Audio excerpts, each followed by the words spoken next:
আসসালামু আলাইকুম এভরিওয়ান, কেমন আছো সবাই? আশা করছি সবাই ভালো আছো, সুস্থ আছো। আলহামদুলিল্লাহ, তোমাদের দোয়া এবং আল্লাহ তাআলার রহমতে আমিও ভালো আছি, সুস্থ আছি। সকাল সকাল রান্নার প্রস্তুতি নিয়ে নিলাম। তো আজকে রান্না করব ফুলকপি দিয়ে সিমের তরকারি এবং সাথে তো মাছ থাকবে। তো আমি প্রথমে ফুলকপিটা কেটে নিব টুকরো টুকরো করে, তারপরে আমি ফুলকপিটা পানিতে কিছুক্ষণ ভিজিয়ে রাখবো। ফুলকপির ভিতরে কিন্তু অনেক সময় দেখা যায় বিভিন্ন ধরনের পোকামাকড় থাকে, তো ভিজিয়ে রাখলে পোকামাকড়টা বেরিয়ে আসে। তো দেখো এখানে ফুলকপি কাটা হয়ে গেছে, আমি কয়েকটা সিম কেটে নিব। তো সিমের তরকারিটা কিন্তু বরাবরই আমার অনেক পছন্দ, সিম এবং ফুলকপি দুটাই আমার অনেক পছন্দ। আসলে শীতকাল মানে কিন্তু বিভিন্ন ধরনের সবজি, বিভিন্ন ধরনের পিঠাপুলি খাওয়া। আসলে শীতকালে কিন্তু অনেক রং বেরঙের পিঠাপুলি খাওয়া হয়। আমার শীতকাল কিন্তু খুবই খুবই পছন্দের একটা ঋতু।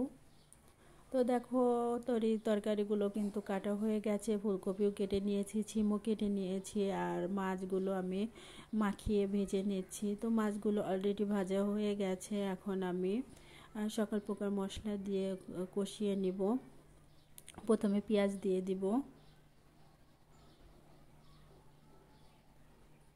পেঁয়াজের ভেতর তারপরে আমি দিয়ে দিলাম একটু পরিমাণে পেঁয়াজ বাটা, তারপরে আদা বাটা, রসুন বাটা, তারপরে মরিচ গুঁড়া, হলুদ গুঁড়া, লবণ পরিমাণ মতো দিয়ে আমি ভালোভাবে মশলাটাকে নেড়ে চেড়ে কষিয়ে নিব।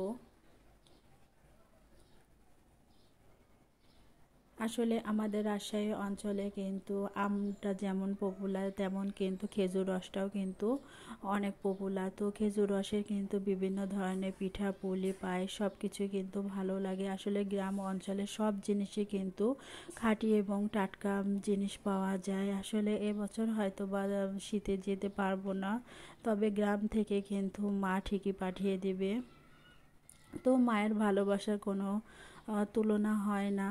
তো যদি গ্রামে নাও যায় তাহলেও কিন্তু মা গ্রাম থেকে ঠিকই জিনিসগুলো পাঠিয়ে দিবে এবং পিঠাপুলি পাঠিয়ে দিবে। তো দেখো আমার ফুলকপিটা কষানো হয়ে গেছে, আমি মাছগুলো দিয়ে পরিমাণ মতো ঝোল দিয়ে দিব।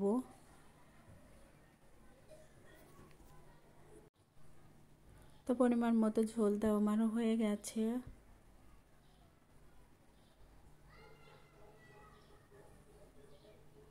এবার দেখো আমার তরকারিটা নামানোর আগ দিয়ে আমি কিছু ধনিয়া পাতা দিয়ে দিলাম এবং কিছু জিরা গুঁড়া দিয়ে দিব।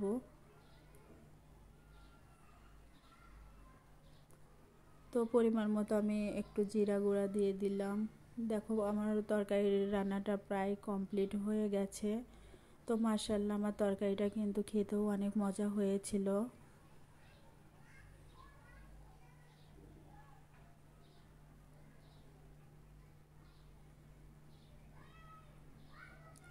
তো আমার ফুলকপিটা রান্না ডান হয়ে গেছে। এখন আমি ফ্রিজে কিছু মাছ ছিল, পড়ে থাকা মাছ অনেক দিন ধরেই ছিল, রান্না করব করব করে করা হয়নি। যেমন মাছ বলতে যেমন মাছের যে চলগুলো থাকে, তো ওইগুলো আমি রেখে দিয়েছিলাম খাবো খাবো করে, তো খাওয়া হয়নি দীর্ঘদিন ধরে। তো আমি ওইটাই আজকে হচ্ছে হাতে মাখিয়ে বেগুন দিয়ে রান্না করব। তো বেগুন দিয়ে রান্না করার জন্য আমি এখানে জিরা বাটা, তারপরে সকল প্রকার মশলা দিয়ে বেগুনটা এবং মাছটা হাতে ভালোভাবে মাখিয়ে নিব। নিয়ে তারপরে পরিমাণ মতো ঝোল দিয়ে আমি একেবারে উঠিয়ে দিব।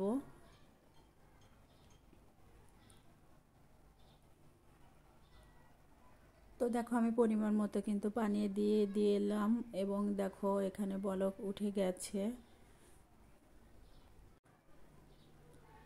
তো দেখো ফাইনালি আমি নামানোর আগ দিয়ে কিছু ধনিয়া পাতা দিলাম। দেখো আমার রান্নাটা ডান হয়ে গেছে। তো আমার ভিডিওর কোনো অংশ যদি তোমাদের ভালো লাগে তাহলে আমাকে ফলো দিয়ে পাশে থেকে যেতে পারো। আল্লাহ হাফেজ।